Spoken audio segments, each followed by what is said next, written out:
नमस्कार साथियों, मैं पंकज शुक्ला एक बार पुनः आपका श्री मदन मोहन कॉम्पिटिशन क्लासेस के ऑनलाइन प्लेटफॉर्म पर हार्दिक स्वागत एवं अभिनंदन करता हूं।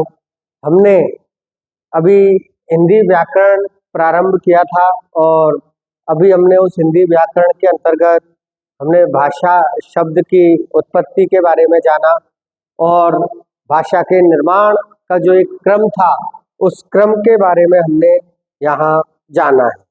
तो अब हम आगे जो पढ़ने वाले हैं वो आगे की श्रृंखला को बढ़ाते हैं और हमारा भाषा जो है इस भाषा के निर्माण का क्रम चल रहा था कि भाषा के निर्माण का जो क्रम है वो भाषा के निर्माण का क्रम क्या रहने वाला है। तो भाषा के निर्माण का हमको क्रम देखना है। सबसे पहले हमने देखा था ध्वनि, उसके बाद हमने देखा था वर्ण, उसके बाद हमने आगे देखा था अक्षर, उसके बाद हमने देखा था शब्द और शब्द से हमने बनाए थे पद और पद से बनाए थे वाक्य और वाक्य से हमने निर्माण किया था भाषा का। हम प्यारे साथियों पिछली क्लास के अंतर्गत ध्वनि, वर्ण, अक्षर इन तीनों को हम पूरी डिटेल में देख चुके हैं। तो अब हमको आगे जो देखना है वो आगे हमको देखना है कि अक्षर तक हम पढ़ लिया था, अब हमें आगे देखना है शब्द, पद और वाक्य क्या है। तो शब्द देखिए, हम शब्द से आज क्लास को चालू करेंगे और शब्द के बारे में हम पढ़ेंगे। सबसे पहली बात, शब्द के लिए आपको विशेष ध्यान रखना है, शब्द जो है वो भाषा की सार्थक इकाई है। कैसी इकाई है?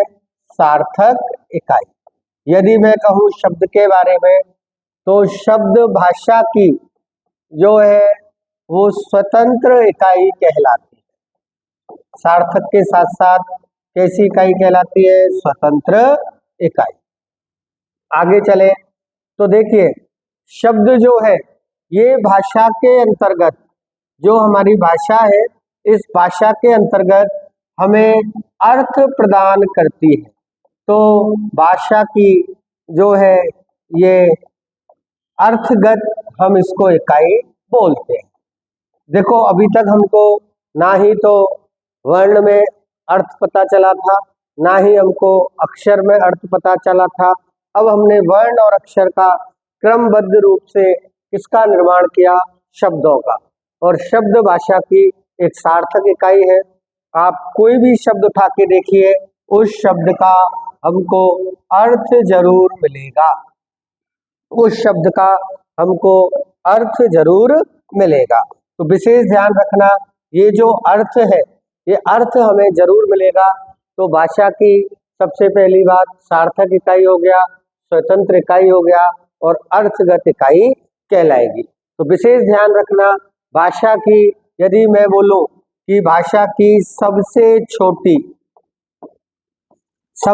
छोटी जो अर्थगत इकाई है वो अर्थगत इकाई आपकी कहलाएगी शब्द।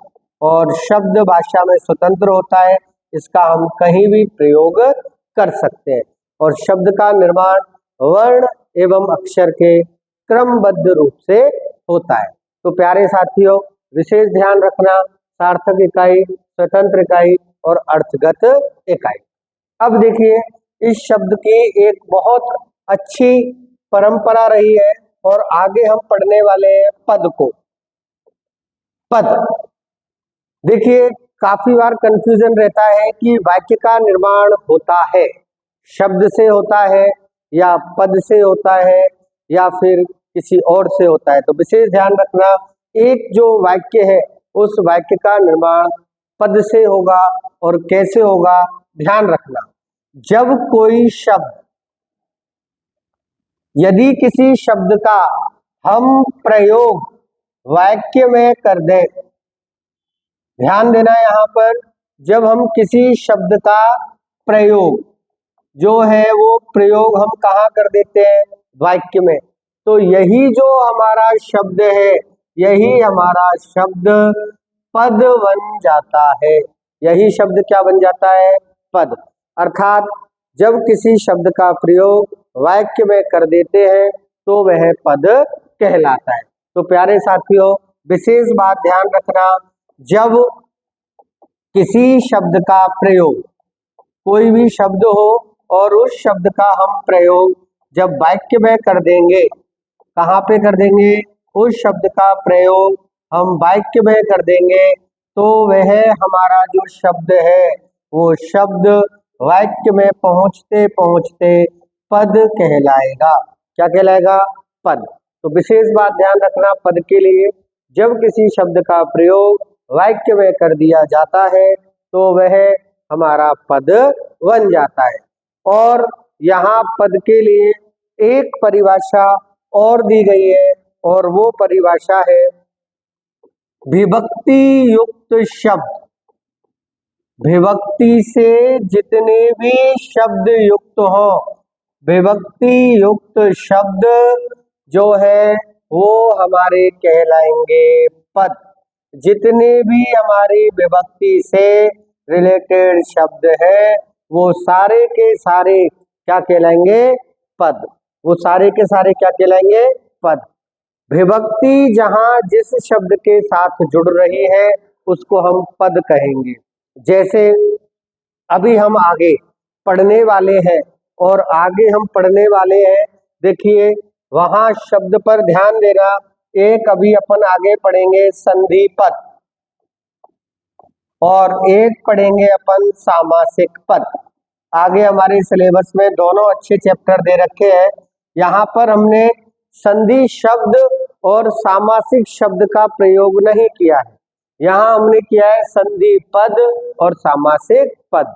अर्थात जितने भी संधि वाले शब्द हैं, जिन शब्दों में संधि होगी वो सारे के सारे शब्द कौन से होंगे? आपके पद।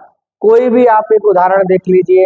जैसे मैंने यहाँ एक उदाहरण लिया और उदाहरण मैंने लिया पाठशाला, या मैंने उदाहरण लिया भोजनशाला, कोई सा भी मैंने उदाहरण लिया।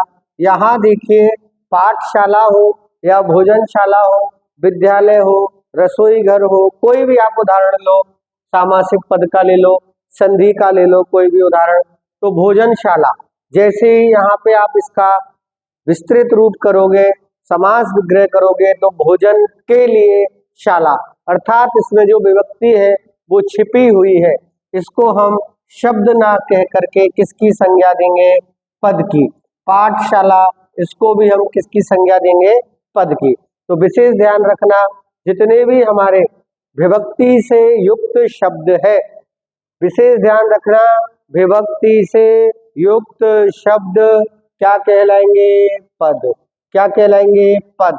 और पद के लिए दूसरी परिभाषा आपको याद रखनी है, और वो परिभाषा प्यारे साथियों याद रखनी है कि जब किसी भी शब्द का प्रयोग वाक्य में कर देते हैं तो वह शब्द वाक्य में जब प्रयोग हो जाता है तो पद कहलाता है। तो विशेष ध्यान रखना, आपको दोनों लाइनें याद रखनी है।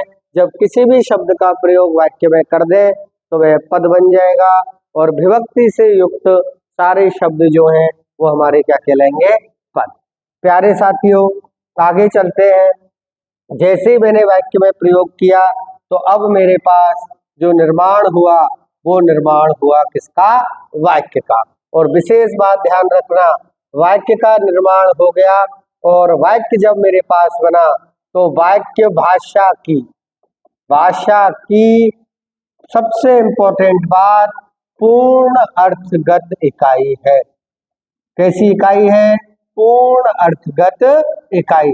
अर्थात हमें भाषा के अंतर्गत यदि किसी का पूरा अर्थ देखना है, उसका हमें पूरा अर्थ देखना है तो हम किसका प्रयोग करेंगे? वाक्य का। भाषा की पूर्ण अर्थगत इकाई है, और आप सभी जानते हो, मैं कह सकता हूं यह है भाषा की बृहदतम लिखित इकाई होगी। लिखित इकाई होगी और लिखित इकाई होने के साथ साथ ये हमको क्या देगी? पूरा अर्थ, यानी कंप्लीट अर्थ देगी। जैसे यदि मैं आपसे एक शब्द बोलता हूं कमल, मैं आपसे एक शब्द प्रयोग करता हूं कमल, तो देखिए अभी हमें यहाँ इस शब्द का कोई पूरा अर्थ नहीं मिला, केवल अर्थ मिल रहा है कि हो सकता है कमल नामक कोई लड़का हो सकता है यहाँ कमल फूल के लिए प्रयोग हुआ हो सकता है यहाँ कमल किसी स्थान कमल नगर के लिए प्रयोग हुआ हो। लेकिन जैसे ही मैं इस कमल का प्रयोग किसी वाक्य में कर दूं कि कमल पढ़ रहा है, कमल पढ़ रहा है, या मैं आपसे कहूं रमेश कमल नगर में रहता है, कमल नगर में रहता है, और यदि मैं आपसे कहूं कि कमल खिल रहा है, तो देखिए यहाँ पर तीनों कमल जो है इनका अलग अलग अर्थ हमको वाक्य में प्रयोग करने पर पूरा अर्थ हमको मिल गया। यहाँ पर ये जो कमल है ये पढ़ रहा है, अर्थात यहाँ कमल कोई क्या है? लड़का। यहाँ पर रमेश कमल नगर में रह रहा है, अर्थात यहाँ पर ये कमल क्या है? कोई स्थान। और यहाँ कमल खिल रहा है, तो यहाँ पे कमल क्या है? फूल। देखिए तीनों शब्दों का प्रयोग जैसे ही मैंने वाक्य में किया तो मुझे भाषा के अंतर्गत पूरा अर्थ मिल गया। और पूरा अर्थ कहाँ मिला? वाक्य में प्रयोग करने पर। जैसे ही मैंने वाक्य में प्रयोग किया तो मुझे पूरा अर्थ मिल गया। देखिए प्यारे साथियों, यहाँ एक बहुत अच्छा क्वेश्चन बनता है, और क्वेश्चन बनता है वाक्य की संरचना। वाक्य की संरचना क्या होगी, कैसे होगी? तो देखिए वाक्य की संरचना में सर्वप्रथम विशेष ध्यान रखना हिंदी भाषा के अंतर्गत। कौन सी भाषा के अंतर्गत? हिंदी भाषा के अंतर्गत जो स्ट्रक्चर है हमारे वाक्य का वो अलग होता है, और अंग्रेजी में वाक्य का जो स्ट्रक्चर है वो अलग होता है। ध्यान देना, हिंदी भाषा के अंतर्गत वाक्य की संरचना में सबसे पहले कर्ता आता है, यदि उसमें कर्म है तो कर्म आता है, और अंत में आती है हमारी क्रिया। यानी कर्ता, कर्म और क्रिया ये तीनों मिलकर के एक वाक्य का निर्माण करते हैं। तो प्यारे साथियों, विशेष ध्यान रखना हिंदी भाषा में सबसे पहले कर्ता आता है, फिर कर्म आता है, फिर क्रिया आती है। इसका जस्ट अपोजिट जो है वो हमारे इंग्लिश के अंदर है। इंग्लिश के अंदर विशेष ध्यान रखना सबसे पहले सब्जेक्ट होता है, उसके बाद में वर्ब आती है, और उसके बाद में ऑब्जेक्ट आता है। जो भी हमारा सेंटेंस होता है, वाक्य होता है, हिंदी में पहले कर्ता, फिर कर्म और क्रिया, और इंग्लिश में इसका जस्ट अपोजिट है, पहले कर्ता आता है, फिर क्रिया आती है, और उसके बाद कर्म आता है। यानी सब्जेक्ट, वर्ब और ऑब्जेक्ट आते हैं। तो वाक्य की संरचना को विशेष ध्यान रखना मेरे प्यारे साथियों। भाषा की सबसे बड़ी जो लिखित इकाई है वो है हमारी वाक्य। दूसरा पूर्ण अर्थगत इकाई है वो है वाक्य, और वाक्य जो है उसमें निर्माण का जो क्रम होगा वो कर्ता, कर्म और क्रिया होगा। और आप सभी को मैंने बता दिया है कि वाक्य का निर्माण, शब्द हम बोल सकते हैं, लेकिन वास्तविकता ये है कि वाक्य का निर्माण पदों से होता है। किससे होता है? पदों से। यानी क्रमबद्ध रूप होता है शब्दों का, और उस शब्द का प्रयोग जब हम वाक्य में कर देंगे तो वह हमारा जो वाक्य है वो वाक्य हमारा पद से निर्मित होगा, और जब शब्द का प्रयोग हम वाक्य में करेंगे तो वही शब्द हमारा क्या बन जाएगा? पद। क्या बन जाएगा?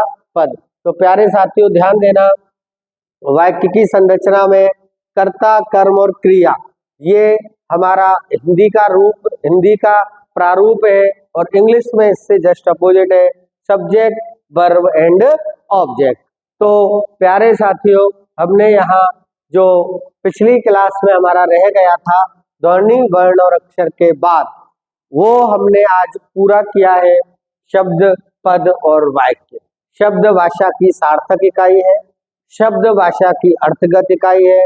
पूरा अर्थ नहीं मिलता है, केवल हमें अर्थ मिलता है। जैसे ही शब्द का प्रयोग मैं कहीं वाक्य में करूंगा तो वह पद बन जाएगा। पद के लिए एक वैयाकरणों ने परिभाषा और दी है, और वो दी है विभक्ति युक्त शब्द पद कहलाता है। विभक्ति युक्त शब्द पद कहलाता है। ध्यान रखना, जैसे ही मैं वाक्य बनाऊंगा तो पद से मेरे वाक्य बनेंगे, और वाक्य जो है वो भाषा की पूर्ण अर्थगत इकाई होगा, हमको उसका संपूर्ण अर्थ मिल जाएगा।